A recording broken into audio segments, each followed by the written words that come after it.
Mesdames, Messieurs, bonsoir. Merci encore une fois de plus de nous faire confiance pour ces nouveaux numéros de l'émission Opinion. Opinion, pour ceux qui nous suivent pour la toute première fois, c'est une émission socio-culturelle et politique qui traite l'actualité en République démocratique du Congo. Dans cette émission, nous n'avons pas un seul thème que nous abordons, eh bien, nous scrutons toute l'actualité de la semaine. Et en République démocratique du Congo, l'actualité est dominée surtout avec les dossiers brûlants à l'UDPS. Tout ne semble pas tourner rond, mais pour eux-mêmes, tout baigne comme dans l'huile. C'est ce que nous aurons à voir dans cette émission avec mes deux invités.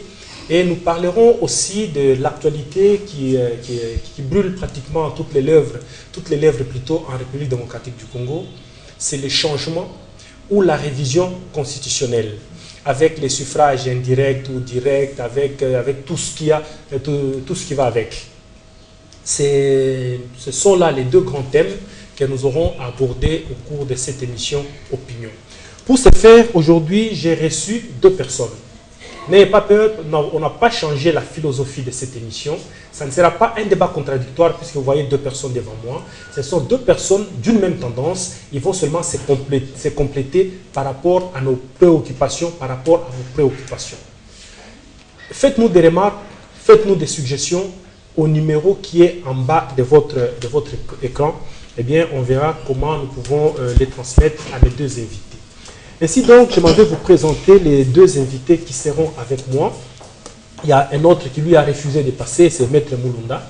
Aujourd'hui, au moins, il a eu peur. Hein. Il sait qu'il n'a pas beaucoup d'arguments aujourd'hui, peut-être. Hein. Bon, bref, c'est pour rire.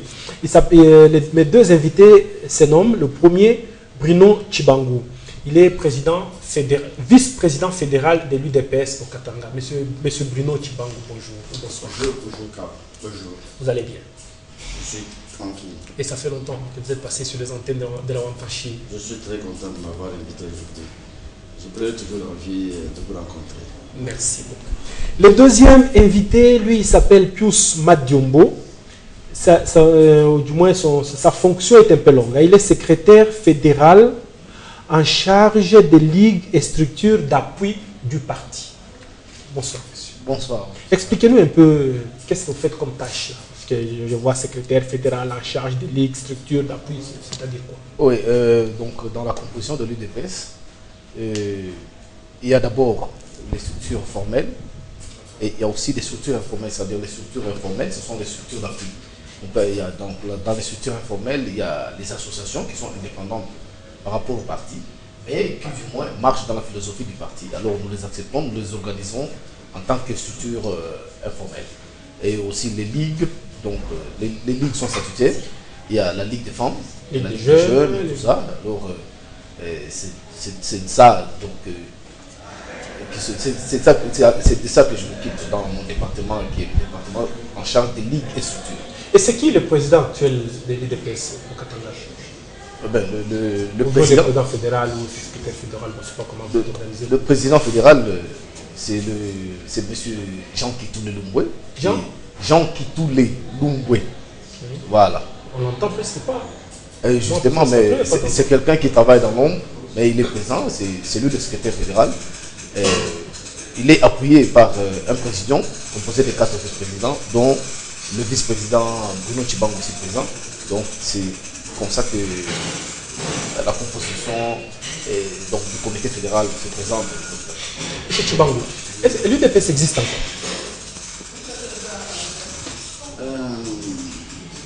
Vous le savez parce que vous nous voyez sur l'écran.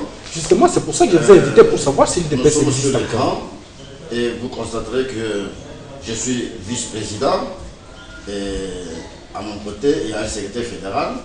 Nous représentons ici les comités fédéraux de l'UDPS. Et ici, à Lubumbashi, de manière générale, là où l'on parle de la fédération, vous trouverez les comités fédéraux. Après les comités fédéraux, il y a les comités sectionnaires. Les comités sectionnaires équivalent ici à ce que vous appelez communes. Et il y a aussi des comités cellulaires qui correspondent à ce que l'on appelle couramment, donc dans notre administration, des quartiers. Alors, il y a aussi une organisation au niveau des cellules. En fait, je veux dire des avenues, des rues. Et c'est ainsi que nous sommes organisés au niveau fédéral. Il y a aussi une organisation au niveau national. Cela que vous trouverez la présidence du parti, avec comme patron le président du parti lui-même, son Excellence M. Etienne Tshisekedi Mulumba. Et après, vous allez trouver la convention. Après la convention, vous trouverez ce qu'on appelle le secrétariat national, avec le secrétaire général à la tête. Et après cela, nous descendons effectivement au niveau de provinces, de villes. Nous n'avons pas une structure provinciale. Nous n'avons que des structures fédérales qui restent au niveau des villes ou des districts. Quelqu'un qui vous dirait qu'il est président provincial de l'UDPS, c'est fait tout simplement menteur. Mais le premier organe et le plus important dans notre parti, c'est le Congrès. Le Congrès qui se tient à peine. Tout à fait normal. Il ne fallait pas le tenir brusquement et plus rapidement pour ne rien faire. Il avait fallu que nous nous préparions pour que ce congrès se tienne et résolve un bon nombre de problèmes. Vous savez, nous ne sommes pas un parti au pouvoir, hein, parce que le parti au pouvoir, de manière générale, et je vais bien parler de l'Afrique, ce sont des partis qui utilisent l'argent du contribuable pour organiser le congrès de leur parti, ce qui n'est pas bon. Nous avons organisé notre premier congrès, je veux dire, oui. Attendez, nous avons organisé notre premier congrès avec la participation des combattants seulement. C'est-à-dire moi, jusque là, vous en avez organisé combien? Nous avons organisé un seul congrès ordinaire. Qui a divisé le parti. Parce que les CDPS, les CDPS, les UTPS, tout ça, c'est venu de là. Hein? Par contre, au lieu d'unir, je vois que votre congrès a divisé. Par contre, le congrès que nous avons organisé il n'y a pas longtemps a uni tout le monde. Ceux qui ne voulaient pas être de l'UDPS sont partis. Ceux qui voulaient être avec le président du parti, son Excellence Etienne Tshisekedi Mulumba, sont là et l'unité du parti est partie. Nous sommes là. Ça va, on y revient. D'accord. Alors, moi, j'avais du mal à vous retrouver hein, pour organiser cette émission. Parce que, à ce que je sache, l'UDPS n'a plus de siège. Non, je pense que c'est tout à fait vrai, d'une certaine façon. Parce que en 2011, nous avions une localisation sur l'avenue Kasavubu. Et qu'après un certain temps, nous ne sommes plus sur l'avenue Kasavubu. Je pense que peut-être que vous n'êtes pas informé. Cela était dû au fait de l'environnement dans lequel nous sommes en train d'évoluer. Notre fédération évolue dans un environnement très tendancieux où il y a une philosophie du sens unique. C'est-à-dire que lorsqu'il y a un contre-poids sur le terrain, l'UDPS met un peu mal à l'aise tout le monde. Alors, il y a une pratique c'est-à-dire une politique qui a été mise en place par nos adversaires pour faire en sorte que l'UDPS ne puisse pas apparaître. Et c'est comme ça que nous nous sommes retrouvés à un certain moment où l'avenue Kasavubu était complètement barricadée, où même les activités commerciales des gens qui étaient aux alentours de notre permanence étaient vraiment au ralenti. Donc cela est dû au fait que ce n'est pas du fait de notre volonté, mais nous avons une permanence où nous nous réunissons. Nous avons d'ailleurs plus ou moins 14 permanences, là où les sections se réunissent, là où on peut toujours transférer nos activités politiques, mais du moins une permanence, comme nous l'avions eu donc en 2011, nous sommes à la recherche, nous sommes en train de nous organiser, comme le président vous a dit, que l'UDPS compte d'abord toujours sur ses propres moyens, sous les moyens de tous les combattants. Comme tous les partis d'ailleurs. Bon, entre guillemets, comme tous les partis. Nous savons que la plupart des partis dont vous voulez évoquer, comme le PPRD, c'est un secret pour personne, que c'est toujours la caisse de l'État qui sert. Vous n'avez aucune preuve. Nous avons beaucoup de preuves. Peut-être que vous n'allez pas nous demander d'amener toute la correspondance ici, mais il n'est un secret pour personne parce qu'eux-mêmes, déjà, nous voyons quand il y a des manifestations, comment est-ce que les billets circulent. Vous n'allez pas dire que non, ce sont les membres qui cotisent. Bon, du moins, pour ce qui nous concerne, nous sommes à la recherche d'une permanence. Et c'est d'ailleurs un mot d'ordre du président du parti qui a demandé à ce que, sur toute l'étendue, dans les chefs-lieux, que le parti puisse avoir une permanence. Mais nous avons encore une difficulté ici, parce que partout où nous sollicitons une permanence, il y a toujours des services de sécurité qui s'en mêlent pour des fois même menacer les bailleurs. Et vous posez des questions, pourquoi? Pourquoi seulement vous? Eh bien justement, nous posons la question. On ne se pose pas la question. Nous savons que nous sommes un grand manguier et nous avons de bonnes mangues bien mûres. Alors tout le monde ne peut jeter des pierres que sur cette table. Que l'UDPS, je vous ai dit que nous faisons le réel contrepoids. La contradiction démocratique.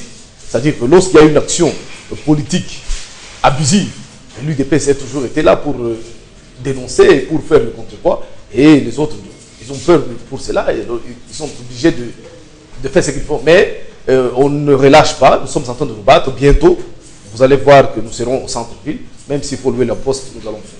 Il faut le faire vite. Si je vous ai pris au mot, vous avez dit l'UDPS c'est un manguier qui porte de bonnes mangues.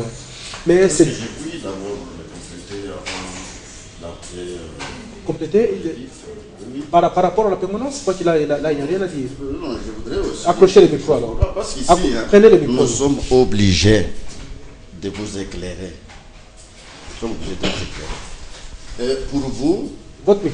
Pour vous, avoir un siège signifie acheter une maison quelque part, commencer à se retrouver. Personne ne l'a dit. Je crois qu'un instant. Je reprends un peu la parole, je vous la retourne, s'il vous plaît.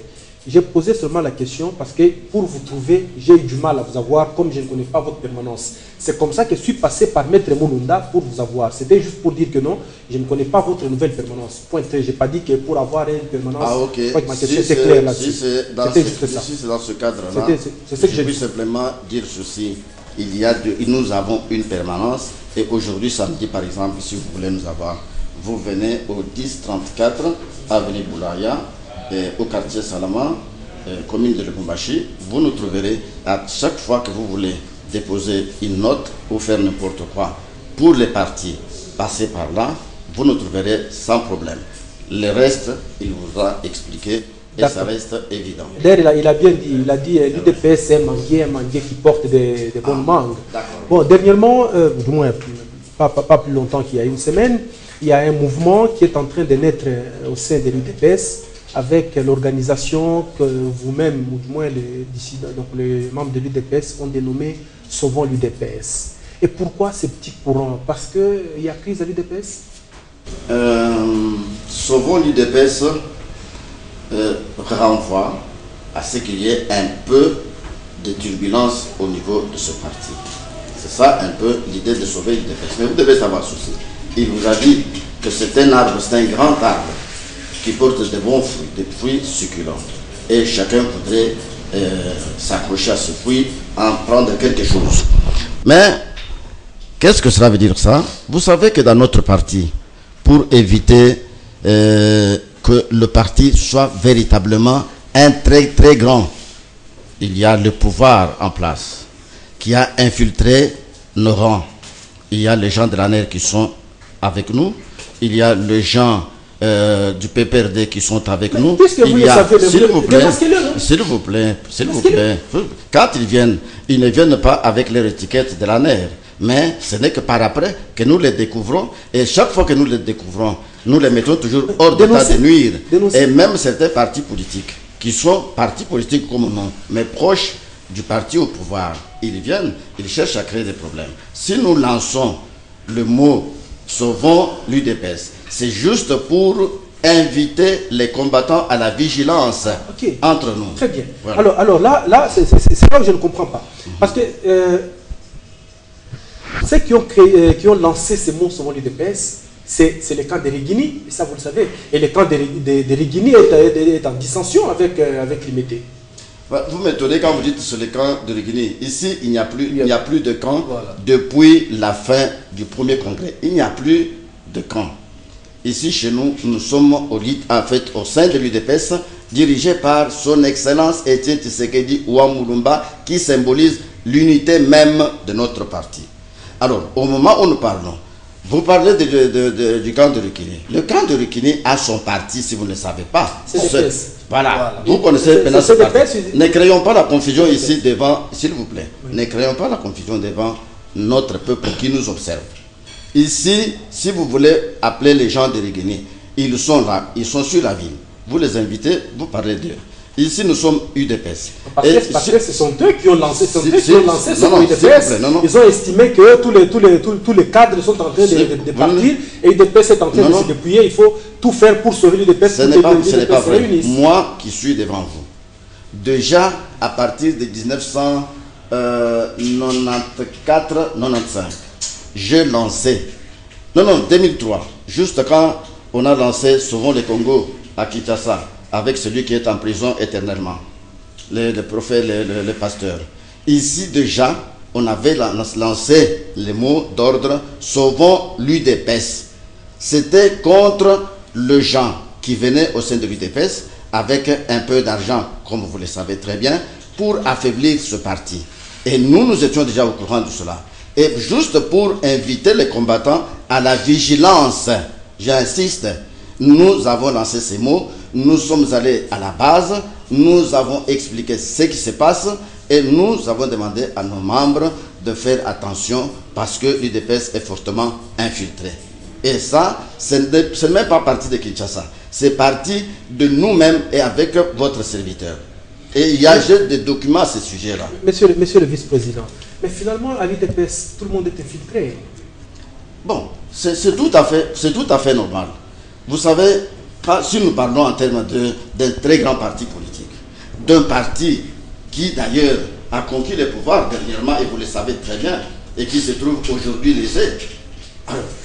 Avec ça, vous croyez que ceux qui tiennent au pouvoir pour le pouvoir peuvent laisser un tel parti s'organiser normalement? Jamais du tout.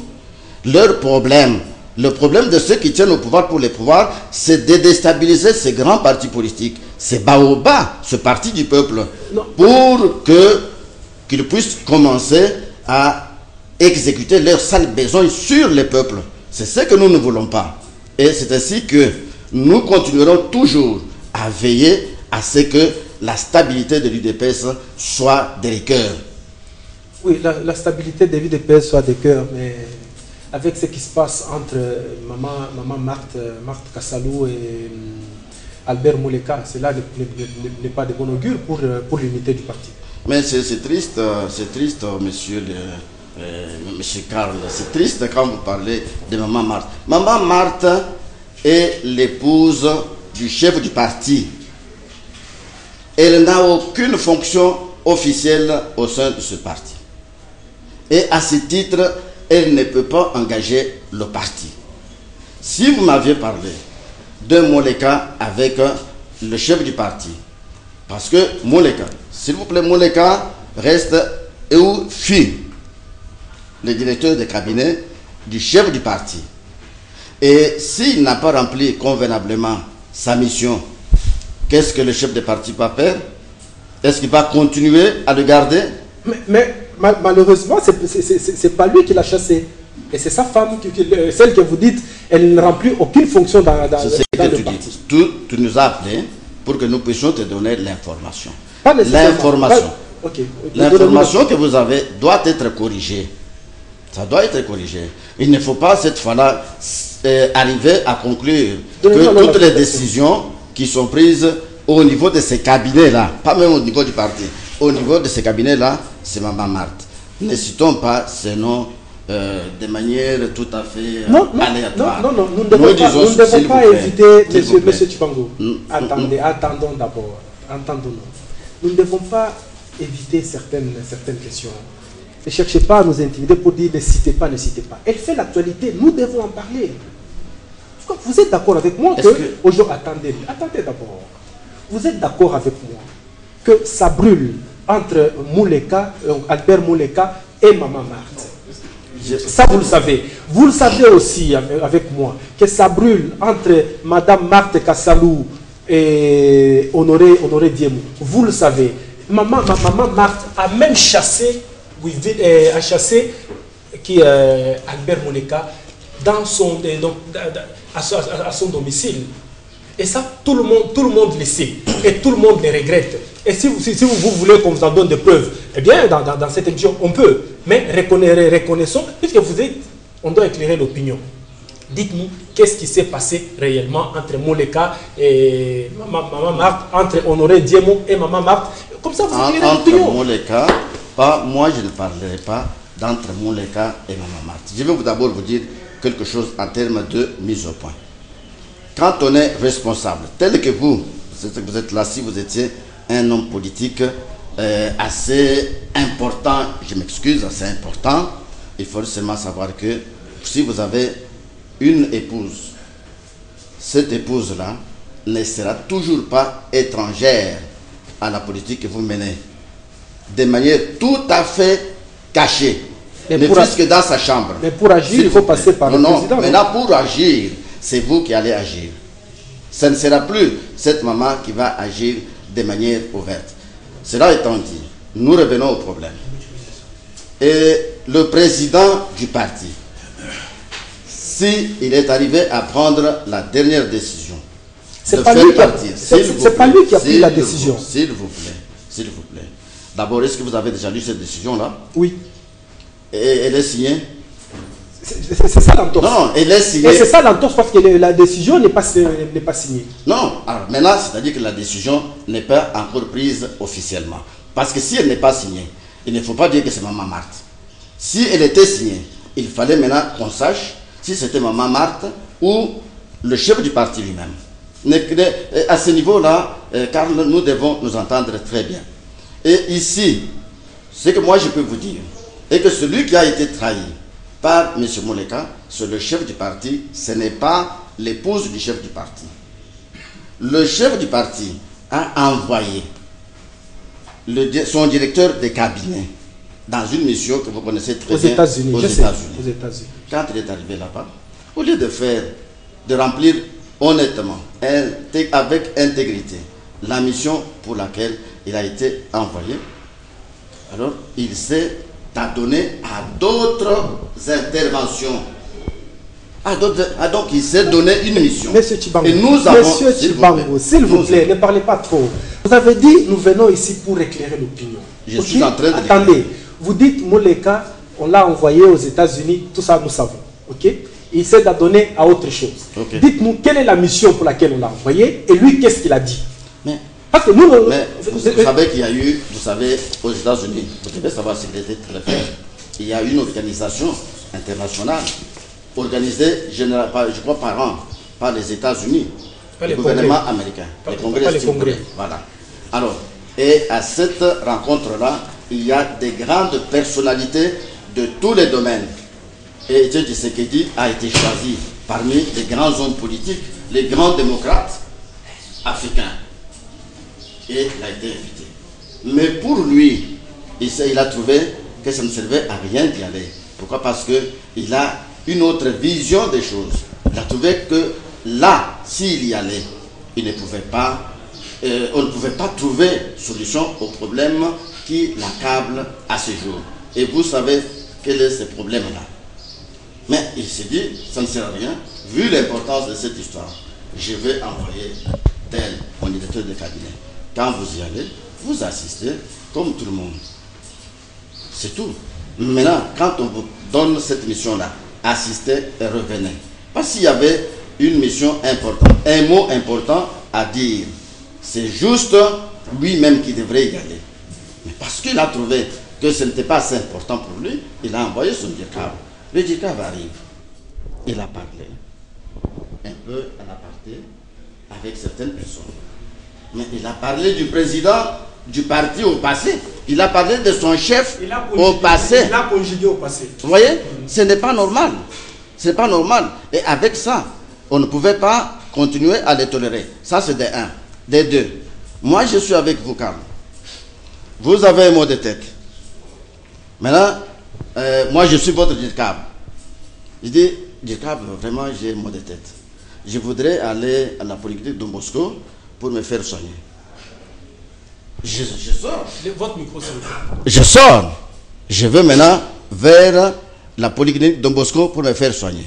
Mais j'arrive là-bas, je ne suis même pas allé là-bas. Mon problème, c'était d'aller ailleurs pour voir si réellement vous étiez fidèle à moi-même. S'il vous plaît, que je termine, vous allez poser vos questions. Vous monopolisez la parole, vous êtes à deux. Il va prendre la parole. Nous sommes à deux, c'est les partis. C'est les partis, nous ne sommes pas des contradicteurs. Vous l'avez dit. Alors maintenant, quand on arrive en cours de route, je bifurque. Je vais ailleurs. Et le soir, à 20h, je constate sur une des chaînes, Etienne Tshisekedi gravement malade à l'hôpital tel. Je dis maintenant celui qui m'accompagne, je dis, on dit que je suis malade. Alors maintenant, en fin de compte, il rentre, il comprend à qui il a affaire.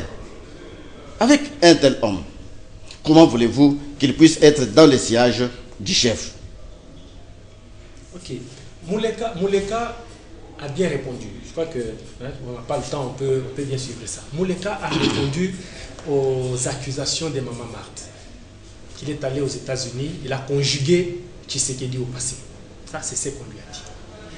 Il rentre, Mouleka rentre. Mais en principe, elle devait attendre que Mouleka fasse rapport à celui qui l'a envoyé. Celui qui l'a envoyé, ce n'est pas Maman Marthe. Alors, pourquoi Maman Marthe doit venir donc, devant les militants chasser une aussi importante personnalité comme celle-là en public? C'est ce qui choque. C'est ce qui choque. Et quand on aurait... Alors, ok, même si on a chassé Mouleka de cette manière-là, parce qu'il a conjugué Tshisekedi au passé... Non, son chef. Ah ouais. Et Honoré Diemo, qu'est-ce qu'il a fait, les secrétaires particuliers de Tshisekedi? Parce qu'il a subi le même sort de la part de la même personne. Je ne sais pas vous comprendre. Je vais maintenant vous poser une petite... Non, c'est à vous de me poser, tout à fait. Mais je voudrais seulement vous dire une chose. Hein. Quand un chef du parti, quand un chef de l'État revise son cabinet, est-ce qu'il faut des explications? Dites-moi un peu. Non. Maintenant, le chef du cabinet... Oui, il n'y a pas d'explication à donner. C'est lui qui est le responsable de son cabinet. Et c'est lui qui sait avec qui il peut collaborer. Et si le Tshisekedi Wamurumba, le chef du parti, donc de l'UDPS, a constaté un ça ne va pas dans son cabinet, il a tout intérêt. Même si vous voulez nous montrer que c'est à partir de son épouse, mais c'est lui qui prend la décision, c'est lui. C'est là où le bas blesse. Non, c'est lui qui... C'est là où le bas blesse. Parce que moi, j'ai suivi Mouleka. Pas plus longtemps que ce matin. Il vient de faire une déclaration sur Internet où il dit, moi, jusqu'à preuve du conseil, il a fait une déclaration. Quand on lui pose la question, il dit, mais vous faites cette déclaration en qualité de qui? Parce que vous avez été chassé. Il dit, la personne qui m'a chassé n'est pas habilitée. Moi, jusqu'à preuve du contraire, je parle en qualité du directeur du cabinet du président Tshisekedi. Donc, toutes ces déclarations là-bas, moi, je n'en tiens pas compte. C'est lui-même qui a dit. Alors, c'est que... Si c'est Tshisekedi qui l'a chassé, pourquoi il doit... C'est qu'il ne comprend absolument rien. Tu sais, dans notre parti ici, je vous ai dit au départ que c'était un parti succulent. Si vous y êtes, vous croyez au ciel et parfois vous bénéficiez de certains avantages. Mais quand on vous fout dehors, vous allez vous-même comprendre qu'il faut nécessairement être dans ce parti. Je vais vous dire ceci, Karl, peut-être pour la dernière fois. Je vais vous dire que c'est lui qui a désavoué son DIRCAB, c'est son chef. Et le problème de son épouse n'a rien à faire avec ce qui est arrivé là-bas. Si lui-même, même à tout hasard, s'il a accepté le point de vue de son épouse, qui prend la responsabilité? À supposer qu'il ait accepté le point de vue de son épouse, qui est venu d'ailleurs, j'ajoute, avec un disque du déplacement de notre ami, qui est venu avec un disque. Il n'y a jamais eu de preuve. S'il vous plaît, c'est ce qu'on vous dit. Elle est venue, si vous voulez, avec un disque. Elle était à Bruxelles. C'est de Bruxelles qu'elle a eu un disque. Ok? De Bruxelles qu'elle a eu un disque. Elle est venue avec ça. Et ils ont visionné ces disques ensemble. Comme d'habitude, là, il est toujours le même DIRCAB à expliquer les contenus de ce disque de jadis.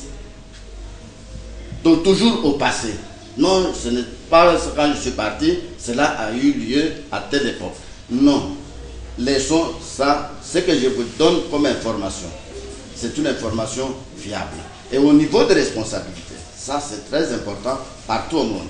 Au niveau de responsabilité, ce n'est pas quelqu'un qui n'assume pas les fonctions officielles au sein du parti qui peut prendre décision pour faire partir quelqu'un du parti. Si aujourd'hui le chef du cabinet, en fait si vous voulez bien, le directeur de cabinet, n'est plus là et son chef ne dit rien, c'est qu'il ne dit rien, qu'on sent que notre ami est allé là-bas et il m'a trahi. Et il appartient au chef du parti, il appartient à n'importe qui de remanier son cabinet comme il l'entend, sans explication aucune à travers le monde. Vous ne trouvez pas qu'il y a un torse? Parce que tout à l'heure, là, vous avez semblé me poser une question de savoir est-ce qu'il y a un document qui atteste que Mouleka a été chassé? Aucun document. C'est ça, moi, je pose la question. Aucun document. Pourquoi vous parlez de remanier le cabinet sans nous notifier à la personne que... Nous devons nous entendre. Nous devons nous entendre très bien, car de manière... Je vous ai posé la question. Nous entendons parler effectivement pour me dire est-ce qu'il y a un document signé par le chef du parti lui-même? Vous avez dit qu'il n'y en a pas. Moi aussi, à ma connaissance, ce document n'existe pas. Ok? Alors, à ce moment-là, qui est responsable du départ de l'autre? Vous estimez que c'est ce tel. Est-ce que c'est Maman Marthe qui est le chef du parti? Est-ce que Maman Marthe qui est le chef de Mouleka pour les faire partir? Non. Alors, en ce moment-là, que dire? Si Mouleka n'est plus là aujourd'hui, ça c'est l'affaire de son chef. Si son chef... Donc son malheur, c'est d'être le frère à Ouivir Mouleka qui est membre du PPRD. Non, il est là. Bon, vous savez... C'est ce que vous avez... Monsieur Tchibankou, ce que je vous dis, je les détiens de membres influents de l'UDPS. Vraiment, je ne peux pas inventer. Vous avez dit que Mouleka, il est top chez l'UDPS. Et d'ailleurs, vous avez ajouté que c'est lui qui aurait trahi Jacquemain Chabani. Je ne l'ai pas dit. C'est pas vous, l'UDPS. C'est entre autres les raisons pour lesquelles on a... Je ne sais pas si je peux prendre... Vous savez, vous avez dit tout à l'heure, d'abord, au départ de la question, qu'il y avait des courants au sein de nous. Je tiens à vous dire que nous sommes un parti de la social-démocratie. Et les valeurs fondamentales qui fondent notre vision, notre marche politique, c'est principalement la liberté. Et lorsque vous entrez maintenant dans le fonctionnement même au sein du parti, c'est-à-dire que c'est le maître mot, la liberté. Lorsqu'on constate au sein de l'œuvre, on peut avancer un argument, mais que ce soit un argument qui fasse avancer le parti. C'est-à-dire que si, au sein de l'UDPS, un groupe de gens, parce que nous avons des bureaux d'études, lorsque vous faites une étude dans un contrat, vous pouvez que nous pouvons faire telle ou telle proposition au parti pour faire avancer le parti. Et cela ne pas exclu. C'est-à-dire qu'après l'organisation des élections, nous sommes rangés maintenant sous une autre philosophie. La lutte pour la conquête de l'impérium. C'est-à-dire nous devons monter des stratégies à chaque niveau. Donc un groupe de membres constate si laxisme ou pas au sein du parti, c'est un constat. Et ils se disent non, à notre niveau, nous pensons que les choses devraient aller dans ce sens. Et ils apportent une idée. On ne peut pas leur refuser ça. Ce n'est pas un courant au sein de l'UDPS. Vous comprenez? Donc, sauvons l'UDPS ne veut pas dire que non, maintenant, au sein de l'UDPS, il y a un courant qui se bat contre d'autres. Non, c'est pas ça. Par rapport à la question du directeur de cabinet, je pense qu'il faudra entrer dans le fond des textes du UDPS. On devient membre individuellement. Par affiliation, juste à une cellule, mais pour avoir des fonctions, on obtient une fonction par la signature du président. C'est-à-dire que le directeur de cabinet a été investi directeur de cabinet par une signature. Chassez-le par une signature. Non, mais attendez. C'est-à-dire qu'on entre volontairement, tout comme on peut sortir du parti volontairement. Mais quand il s'agit d'une fonction, on entre en fonction par une signature, on sort par une signature. Là, je voulais dire quoi? Qu'il faudra qu'on fasse attention à cette histoire. Je sais, je vais vous dire une petite anecdote, que c'est vraiment très dur de vivre à côté des grands hommes. Ceux qui ont vécu à côté de Mandela, ils savent. Ceux qui ont vécu à côté de Gandhi, ils savent combien ils en ont payé. Ceux qui ont vécu à côté de Jésus, Jésus avait 72 disciples, mais 12 apôtres. Mais tous ces disciples n'ont pas été traités de la même façon. Les 12 ont subi plus que les autres. Cela veut dire quoi? Lorsque nous prenons Maman Marthe, qui est vraiment une partie de notre président, c'est-à-dire que à chacune de ces actions, il y a toujours une supputation qui peut arriver. Pourquoi? Parce qu'il y a tout un grand nombre côté d'elle. Cette question, il faudra d'abord la classer dans... C'est une supputation. Parce que jusqu'à présent, non, attendez, je vais vous éclairer encore une petite, quelque part. Le président a son cabinet et vous savez que c'est dans l'enceinte de sa parcelle où vit sa famille et dans l'autre temps le parti. Mais lorsqu'il peut y avoir un problème qui peut-être qui n'a rien à voir même avec le parti, avec un fils du président, on va toujours mettre ça pour le compte du parti. Je sais que c'est comme ça que notre secrétaire national en charge des relations extérieures, Félix Tshisekedi, moi j'ai toujours dit que c'est quelqu'un qui vit avec tout le poids du parti. C'est-à-dire même dans son privé, il est toujours récupéré et jugé par rapport. Et surtout que nous avons les médias, parce que cette question ici du directeur de cabinet, ce sont les médias du pouvoir qui ont relayé cela, qui ont fait de ça un problème. Non. Je vous le dis. Non. Non, écoutez, attendez. Pour ce qui concerne notre parti, c'est le bureau d'études de l'UDPS. Non, certains attendez. membres du bureau d'études. Non, attendez, on vous a dit des problèmes de frustration. Aujourd'hui, Internet, on peut par toutes sortes de manipulations informatiques, on peut lancer des histoires dans une boîte et faire allusion au propriétaire de la boîte, dire penser que non. Je vous dis seulement que c'est lui qui gère le parti au quotidien. C'est le secrétaire général. Mais jusqu'à présent, le secrétaire général ne s'est jamais prononcé sur cette question. Donc, pour nous, il serait mieux d'être beaucoup plus patient par rapport à cette question-là. Bon, ok, d'être plus patient. Parce que là, j'ai lu hier une déclaration de Valentin Moubaki. Au début, si j'ai demandé si Valentin Moubaki était encore membre du DPS, il m'avait dit oui. Il est membre comme tout autre membre. Donc, lui, il a dit, concernant les dossiers Honoré et Albert, quand on lui pose la question, lui, il dit ceci. Nous avons longtemps conseillé au président Tshisekedi de déplacer son cabinet privé de sa résidence. Car aujourd'hui, l'emprise de sa famille pèse sur lui et le monde va me donner raison. Écoutez, c'est sa déclaration. On ne peut pas lui refuser de dire ça. Mais est-ce que...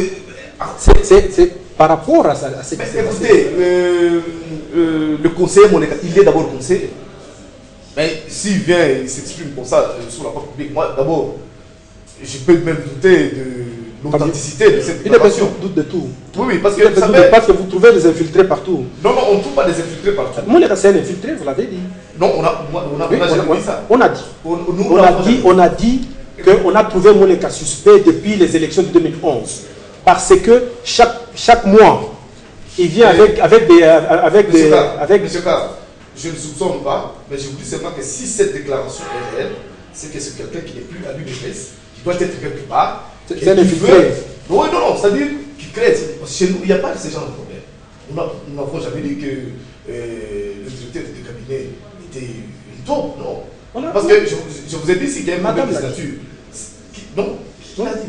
Madame l'a dit, si elle est arrivée à prendre cette décision parce que Mouleka, donc il est considéré comme top.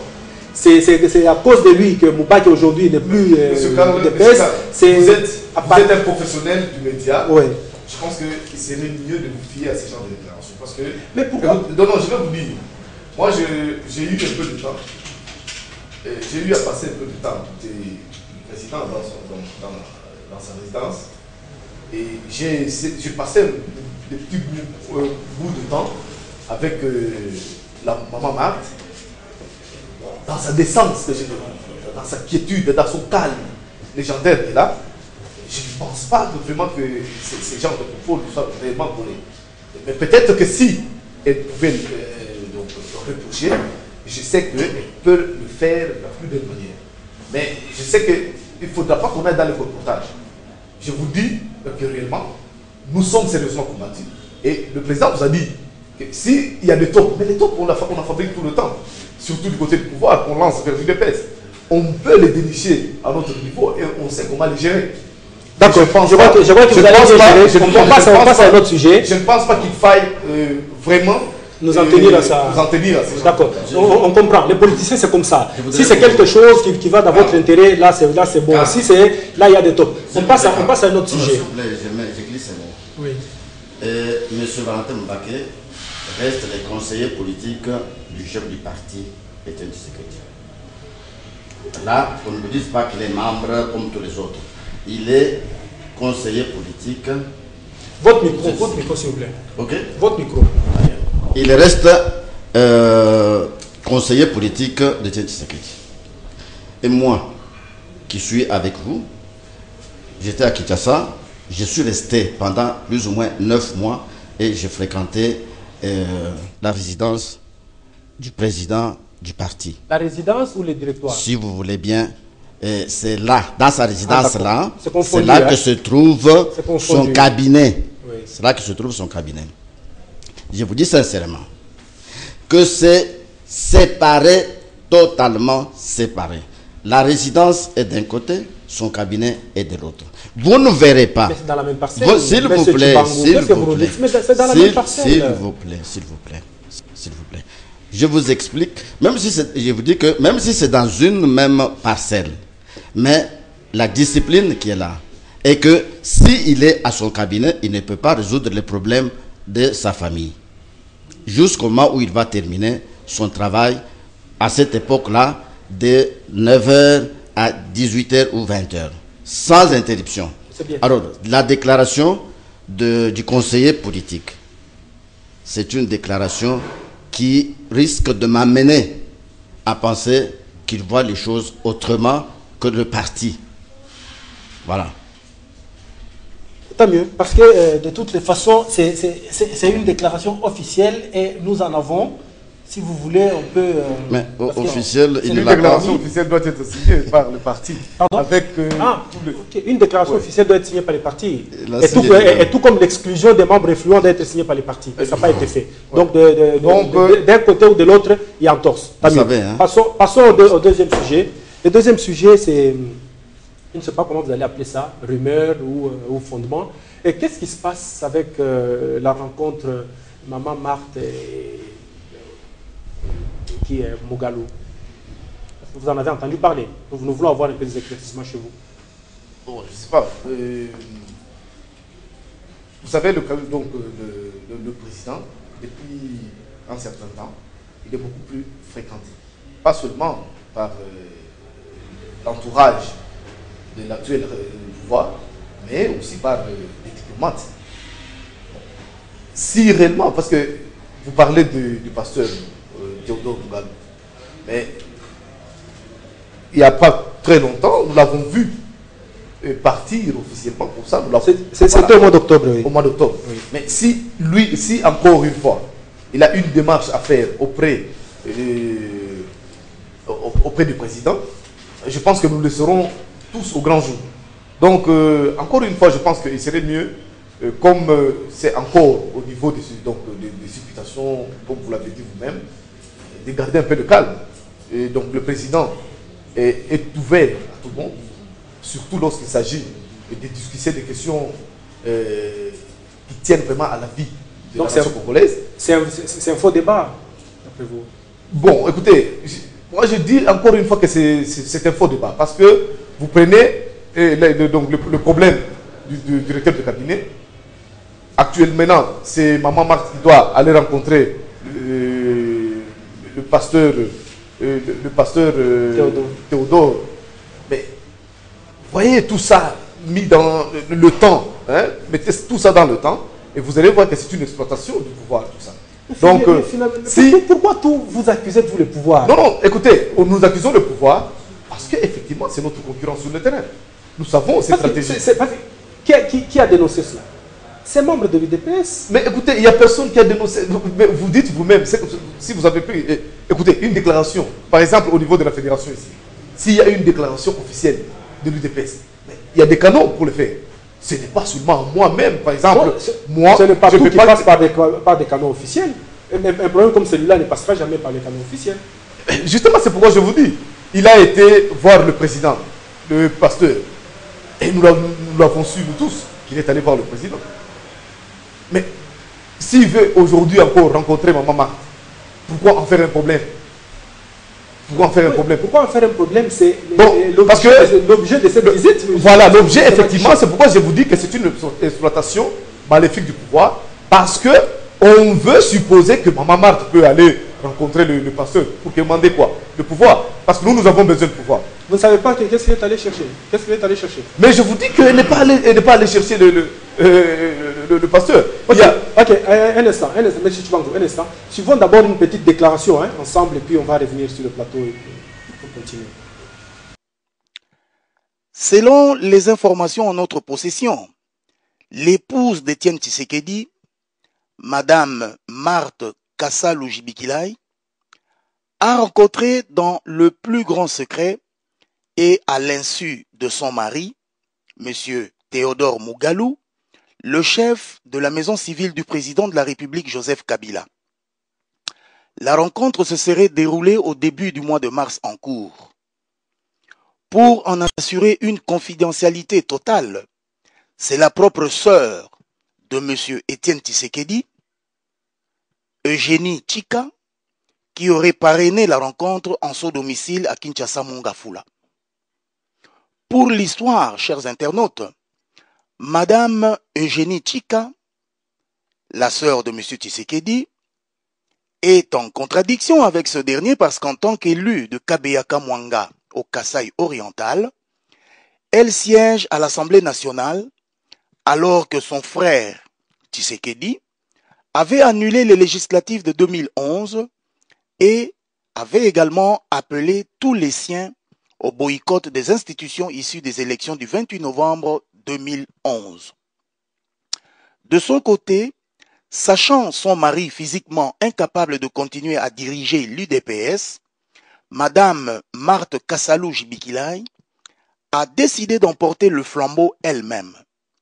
Les gestes qu'elle pose ces derniers temps sont des signes qui ne trompent pas. Sa rencontre avec le chef de la maison civile de Joseph Kabila serait aux fins d'obtenir de ce dernier le paiement des indemnités de sortie de Tshisekedi comme Premier ministre élu de la Conférence nationale souveraine, indemnité estimée à 1,050 000 $, dont 100 000 $ seulement ont été payés en mai 2011. Dans les milieux de sympathisants de M. Étienne Tshisekedi, on rapporte que l'épouse de Tshisekedi négocierait pour le positionnement de l'un ou l'autre de ses fils, Félix et Christian Tshisekedi, pour les envoyer dans le gouvernement de cohésion nationale, attendu depuis la clôture des concertations nationales, pourvu que Joseph Kabila daigne leur réserver un gros Marocain, un poste de vice-premier ministre par exemple.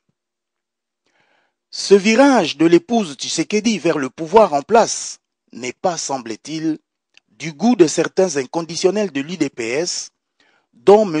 Albert Moleka, directeur de cabinet de M. Étienne Tshisekedi. À ce sujet, nous avons appris que le mercredi 12 mars dernier, Madame Marthe Kassalou Jibikilai n'a pas trouvé mieux que de chasser M. Albert Moleka de la parcelle familiale, faisant office de palais présidentiel, l'accusant d'avoir conjugué le président de l'UDPS au passé lors de ses entretiens avec des officiels américains au cours du voyage qu'il a effectué aux États-Unis au mois de février 2014. Okay. Monsieur Chibango, réaction? J'ai suivi le soi-disant membre de l'UDPS et vous n'êtes pas, vous comme moi, nous ne sommes pas à côté de ce que nous avons toujours dit. Le parti a connu effectivement beaucoup de feuilles mortes et il en reste encore au niveau du parti. Et je vais ici vous éclairer. Rapidement, il nous reste 11 minutes. Vous savez, Mugalou est allé voir, vous avez la date, est allé voir Etienne Tshisekedi, oui. Ils ont parlé et il a fait des promesses à ce dernier. Et le président n'a jamais répondu aux vœux de Mugalou. Nous sommes en Afrique. Il y en a qui estiment toujours que les hommes sont faibles devant leurs épouses. Ou les épouses sont faibles devant leurs épouses. Ce qui n'est pas toujours le cas avec le chef du parti, donc de l'UDPS. Et il a pensé qu'il pouvait aller baratiner entre guillemets Maman Marthe et créer une sorte de division au sein du couple. C'est un faux problème. Le président du parti, que vous connaissez très bien, il a résisté devant ce genre de tentation depuis belle lurette. Mobutu à ce jour. Imaginez-vous, Maman Kassal, si vous voulez, Maman Marthe, ne peut pas prendre une décision au nom de son mari. C'est impossible. Et Etienne Tshisekedi, parce qu'on a parlé aussi de sa sœur, je vous informe que sa sœur ne siège pas. Je vous informe que sa sœur, comme Chilombo Félix, son fils, ne siège pas au sein de ce Parlement. Elle n'a jamais démenti, la sœur. Eugénie n'a jamais démenti. Il n'appartient pas à tout le monde d'être toujours devant les micros pour raconter n'importe quoi. Mais je vous informe. Un problème comme celui-là, on réagit. Non. Je vous informe. Même Félix, à un certain moment donné, il ne parlait pas, alors qu'il ne siégeait pas. Et s'il est parvenu à parler à un certain moment donné, vous devez savoir, c'est parce que il y a eu ce qu'il y a eu comme débat au niveau de l'Assemblée, et c'est alors qu'il a fait ce qu'il avait fait comme déclaration. Okay, donc, bref, là aussi, c'est un faux débat. C'est un faux débat. Le parti ne prendra jamais part à ce qu'on est en train de faire aujourd'hui, gouvernement de cohésion ou je ne sais pas quoi. Cette histoire-là ne nous engage pas, pour autant que c'est nous-mêmes qui avons gagné les élections. Et vous le savez très bien. Nous allons aller là-bas pour faire quoi? Moi je ne le sais pas. Non, ne m'en pas. Non, vous le savez. Moi je sais que c'est Kabila qui a gagné. Non. Mais c'est Kabila qui a l'impérium. Maintenant, avoir l'impérium signifie avoir gagné les élections. Non, ce n'est pas ça. Avoir l'impérium, c'est par sa force, s'il vous plaît. Ok. C'est par la force des choses que l'on a l'impérium. Pour vous, c'est Tshisekedi qui a gagné les élections, mais c'est Kabila qui dirige. Pour vous pas aussi. Pour moi. Non, parce que nous avons des preuves. Vous êtes un professionnel. Vous avez des preuves. Vous êtes un professionnel de médias et vous savez combien de gens ont confirmé que c'est Tshisekedi qui a gagné les élections. Et vous le savez très bien. Bon. Cela n'engage que vous. Vous avez quelque chose à ajouter ici? Parce que vous avez dit que n'importe qui peut mettre des chapeaux de Tshisekedi. Oui, quelque chose. Rapidement, il nous reste 9 minutes. Très rapidement, voilà encore une farce. Vous voyez, quand nous disons qu'il y a beaucoup de farceurs, les comédiens, nous en savions, on a plus de mangogo, voilà, on nous en fabrique encore d'autres. Maman Marthe Kassal. Je vous ai dit que les gens, le pouvoir veut exploiter ça dans un mauvais sens. Je vous dis, c'est-à-dire, elle est à côté du chef.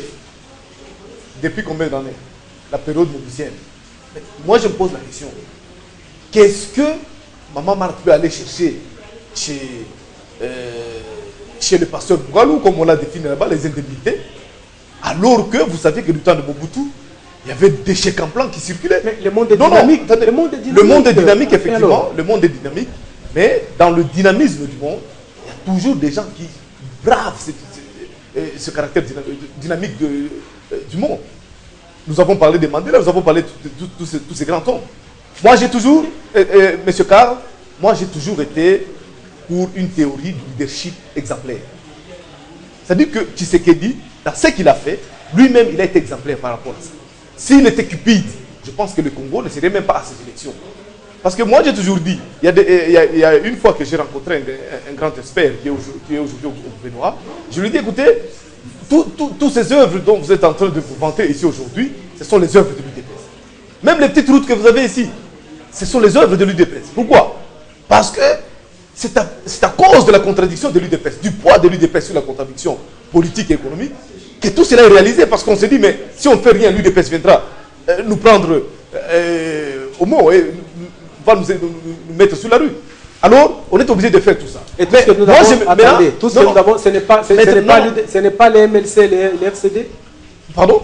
Parce qu'eux aussi disent, s'il y a la démocratie aujourd'hui, c'est grâce à eux aussi disent, mais quand ils viennent, quand ils sont devant l'UDPS, ils reconnaissent au moins qu'il y a la fille aînée de l'opposition, qu'il y a donc un grand courant, le vrai courant de la contradiction de... D'accord. Ce que je voulais juste seulement par rapport à Maman Marthe, c'est que des tels propos... Parlons Constitution. Alors, que pensez-vous de la révision ou du changement de la Constitution qui circule dans tous les salons aujourd'hui? Rapidement, là, il nous reste 6 minutes. Je ne sais pas si le président est mot là-dessus. Vous savez, la Constitution actuelle, c'est une affaire du pouvoir en place. C'est ce pouvoir en place qui avait milité pour que cette constitution passe par référendum populaire. Et ils ont battu, en fait, les membres de ce pouvoir, les animateurs de ce pouvoir, ont battu campagne pour que cette constitution soit acceptée par référendum. À cette époque-là, vous le savez très bien, nous, UDPS, nous avions dit niet pour beaucoup de raisons et pour beaucoup de failles que nous avions observées dans cette constitution. Il y avait beaucoup de failles. Pour nous, oui, à cette époque-là. Il y avait beaucoup de failles. Donc la révision et le changement se posent. S'il vous plaît. Rapidement, parce qu'on n'a plus de temps. Parce que nous devons arriver à vous dire quand même quelque chose de sérieux avant. Oui, rapidement. Oui. Pour nous, cette constitution ne doit plus être révisée et surtout pas toucher à l'article 220 qui est tout à fait verrouillé parce que nous savons l'intention actuelle du pouvoir. Cette intention, c'est juste de chercher à toucher à cet article 220 qui doit être verrouillé. Non, ok, parce que même ils ont dit, mais j'ai suivi Kengo, je crois que vous l'avez suivi tous, il a dit la révision s'impose mais pas toucher au 220. Là au moins vous êtes d'accord avec lui. Non, je ne suis pas tout à fait aussi. Je suis d'accord pour dire l'article 220 et je suis aussi d'accord pour dire ceci, pour dire que ici l'élection du chef de l'État doit se faire par suffrage universel direct et jamais indirect. Pourquoi? Parce que nous savons ce qui se passe dans notre pays. Et quand vous lisez même la Constitution, je crois qu'il y a un article, je ne l'ai pas en tête. Non, je vais vous aider. Je vais vous aider. Tenez, un instant, prenez la Constitution, je vais vous donner un article. S'il vous plaît. On dit bien là-bas, le chef de l'État doit être élu au suffrage universel direct. C'est dit là-bas. Doit être élu au suffrage universel direct. Ok, lisez-moi d'abord l'article 5. Un instant. Lisez-moi d'abord l'article 5. Parce que suffrage indirect, on ne parle pas seulement, on ne parle pas du chef de l'État, on parle des provinciaux, pas des provinciaux, des gouverneurs et des sénateurs. Non, monsieur Tshibangou, ne nous égarons pas. Ici, quand Malouma a donné sa feuille de route, il n'a pas parlé de l'élection présidentielle au suffrage indirect. Il a parlé des députés provinciaux, les gouverneurs et les sénateurs. Je crois. À ce sujet, M. Carl, on peut alors se poser une question. Prenez l'article 5. L'article 5, troisième alinéa. Rapidement là, article 5. Vous pouvez le lire, monsieur. Pardon? Non, je cherchais carrément, parce que moi là... C'est moi, je suis... Je sais pas. Vous avez vu? Où est-ce qu'on parle des institutions? Où est-ce qu'on parle de l'article 5. Non, ici, nous parlons... Ok, on peut passer à vous. Ok, parlons de la feuille de route de Malouma. Parce que c'est ce qui pose problème. Malouma qui propose. C'est vrai qu'une proposition. Je suis arrivé. L'article 70. Le président de la République est élu au suffrage. Non, là, nous dévions. Monsieur Tchoukamou, là, je vous arrête directement. Là, nous dévions. Dans la feuille de route de Malou Malou, il n'a jamais parlé de l'élection du chef de l'État au suffrage indirect. Ça, à moins que vous me demandiez de peu. Malou Malou a parlé des députés provinciaux, des gouverneurs et des sénateurs qui seront élus au suffrage universel indirect. On n'a jamais parlé du chef de l'État. C'est là où maintenant le bas blesse. Quand les autres disent non, non, nous on ne veut pas que l'élection des députés provinciaux soit au suffrage universel indirect. Mais c'est constitutionnel. Monsieur la Carr, Constitution le dit. Monsieur Carr, La Constitution le dit à l'article 5. Monsieur Carr, ici, Monsieur l'abbé Malouman, qui en 2006 était déjà à la tête de la CI en ce temps-là. Aujourd'hui, quand il vient, il lance la feuille de route. Mais il trouve d'abord une situation, c'est-à-dire des litiges électoraux. Parce que le cycle électoral de 2011 n'a pas encore abouti. Monsieur Carr, Oui. vous me suivez? Oui. C'est-à-dire, le cycle électoral n'a pas... Malheureusement, il nous reste une minute. Voilà. Malheureusement, il nous reste une minute. Ce qui est vrai ici, c'est quoi? C'est que, encore une fois, derrière tout ça, il y a une mauvaise foi. Je vais vous dire pourquoi. Une mauvaise foi parce que on veut ouvrir la Constitution à une révision presque générale, partant de l'argument de qui? De la feuille de route de Malou Malou. Vous savez qu'aujourd'hui, nous baignons complètement dans l'illégitimité. Les gouverneurs, aujourd'hui, ils sont au-delà de leur mandat. Non, non, je vais vous dire pourquoi. Nous parlons de suffrage universel. Et pourquoi, quelle a été la justification de cette proposition? S'il dit les moyens, c'est que d'abord... Les moyens, d'accord. Non, non, je vais vous éclairer. Maintenant, posons-nous la question. Entre la CENI et le gouvernement, qui réunit les moyens? La CENI a pour mission d'organiser les élections, non pas pour chercher les moyens. Mais comment est-ce que Malou Malou, qui ne siège même pas au gouvernement, comment peut-il savoir qu'il n'y a pas de moyens? Comment c'est il a déposé son état de besoin. Tu déposes son état de besoin, on te dit, on ne s'est pas réuni ce montant. Non, il n'a jamais déposé. Il n'a jamais déposé. Comment ça, il n'a jamais déposé? Écoutez, non, s'il vous plaît, Président, comment est-ce qu'il peut déposer son état de besoin? Je vous ai dit que le cycle de 2011 n'avait pas encore fini. Alors que les moyens étaient, c'est-à-dire les moyens étaient déjà mobilisés pour achever le cycle de 2011. Mais lui, il vient, il n'a pas encore fini, et directement, il présente encore un autre cahier de charges. Non, ça ne se fait pas comme ça. Le problème, c'est quoi? Ce qu'on ne veut pas nous dire, ce qu'on ne veut pas nous dire, c'est seulement que, on ne veut pas seulement nous dire que M. l'abbé Malou Malou, c'est un ministre de Kabila qui prépare le chambardement de toutes les institutions. Pour la cause. Votre point de vue. Alors, vous acceptez, monsieur Tchoukamou, un instant. Vous acceptez qu'on revienne le samedi prochain pour parler maintenant de la Constitution et toutes les tractations qui se déroulent. Parce que là, on est vraiment à la fin. Mesdames, messieurs, merci de votre fidélité. Là, la réalisation, nous sommes à la fin.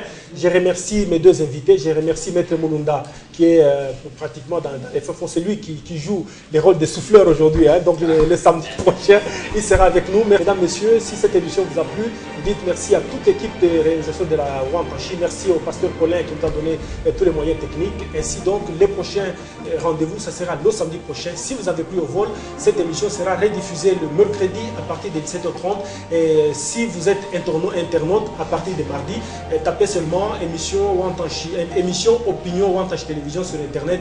Vous allez nous suivre. D'ici là, portez-vous bien. À très bientôt sur nos antennes. Au revoir. Merci.